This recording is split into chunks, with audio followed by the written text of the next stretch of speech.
कि जंगल महल की गलियों से एक आवाज आया है, जंगल महल की गलियों से एक आवाज आया है, उठो नौजवानों फिर से इनकलाब आया।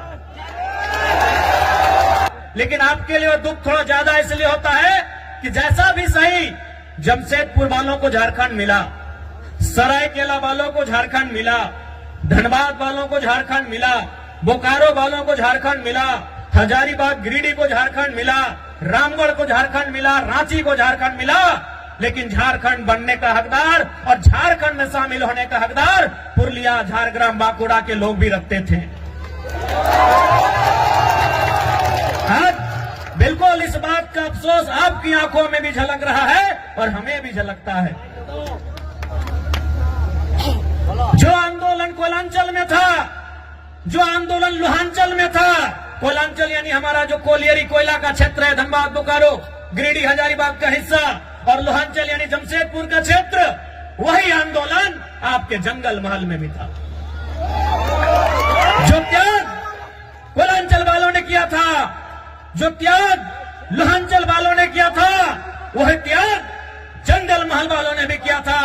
लेकिन आज कोयलांचल वालों को, लोहांचल वालों को कहने के लिए झारखंड मिला, हालांकि अधिकार वहां भी उनको नहीं है।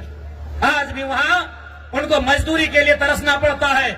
उनकी जमीनों में कोयला, उनकी जमीनों में अभ्रक, उनकी जमीनों में लोहा, उनकी जमीनों में लगभग 80 प्रकार के मिनरल्स पाए गए हैं, लेकिन आज उन्हें नौकरी के लिए तरसना पड़ता है। लेकिन हाँ, उनके पास कहने के लिए है, हमारे काछे ए शब्द अच्छे कि हमरा झारखंड, हमरा पवाली झारखंड, लेकिन आपके पास वह भी कहने को नहीं है कि हमारे पूर्वजों ने, हमारे बाप दादा ने जो आंदोलन किया था, जो संघर्ष किया था, उसके बदले आप उस झारखंड का हिस्सा नहीं बन पाए।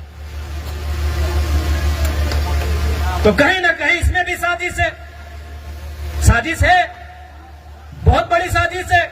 तो इसलिए नई पीढ़ी को यह प्रण लेना होगा कि हमारे पूर्वजों ने आंदोलन को जहां लाकर छोड़ा है, वो विरासत जो हमें देकर गए हैं, उस विरासत को यहां से फिर से हमें लेकर जाना होगा। क्या आप तैयार हैं? कि हमारा आने वाला भविष्य है, क्या वो आज के इस कार्यक्रम के माध्यम से ये प्रतिज्ञा लेंगे कि आप अपनी परंपरा, अपनी संस्कृति, अपनी मातृभाषा को बचाएंगे? क्या आप प्रतिज्ञा लेंगे? क्या आप अपने सामाजिक कार्यक्रमों को, अपने सामाजिक आंदोलन को आगे बढ़ाएंगे? क्या आप प्रतिज्ञा लेते हैं? आज आपको ये प्रण लेना होगा, क्योंकि 21वीं सदी में हम जी रहे हैं। आज बहुत जल्दी हम लोग दिशा से हट जाते हैं, अपने रास्ते से भटक जाते हैं। इसलिए आज नौजवान पीढ़ी को विशेषकर आपको ये प्रण लेने की आवश्यकता है कि आज हमारी पहचान क्या है, हमारी परंपरा क्या है, उस पहचान को, उस परंपरा को, उस भाषा, उस संस्कृति की विरासत को, उसे सुरक्षित रखना है। आज हमें ये प्रण लेना होगा। आपको याद करके बताइएगा कि आपने कौवा को भी देखा है। आपने की बोले कौवा के बोलते बारी ना, क्या आपने कभी कौवा के गले में या पांव में बेड़ी देखा है? क्या उसे कभी पिंजरे में देखा है?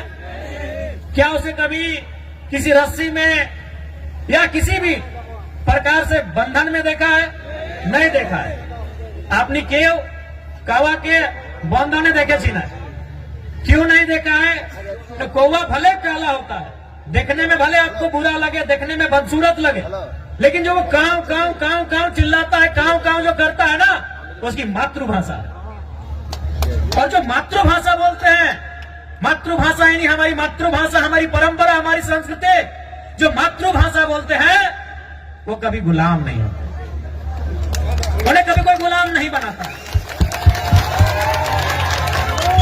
आपने सुगा क्यों देखे थी? आपने सुगा ही बोली ना। सुगा, तोता, पैरट देखने में बड़ा सुंदर होता है, पंख भी सुंदर होता है, चोंच भी सुंदर होता है और आवाज भी सुंदर होता है। लेकिन आपने क्या देखा होगा कि लोग उसे पकड़ते हैं, पहले उसके की बोले गनखा, काना, सबसे पहले उसको तोड़ देते हैं। पाँव में भी जरूरत पड़े तो एगो दो उसका तोड़ देते हैं और उसको भर के कहां रखते हैं? लोहे के पिंजरे में। भले उसको खाने के लिए चना दे, मूंगफली दे, लेकिन उसको गुलाम बना के रखते हैं। रखता है कि नहीं? क्योंकि जो मिट्टू, जिसे कोई तोता कहता है, कोई सुगा कहता है, कोई पैरट कहता है, भले वो दिखने में सुंदर है, हरा है, चोंच लाल है, खाता भी बढ़िया बढ़िया है, लेकिन वो भाषा का नकल करता है। टेम टेम टेम टेम उसकी भाषा नहीं है। वो भाषा का नकल करता है, वो किसी और की भाषा को बोलने का प्रयास करता है, इसलिए लोग उसे गुलाम बना के रखते हैं।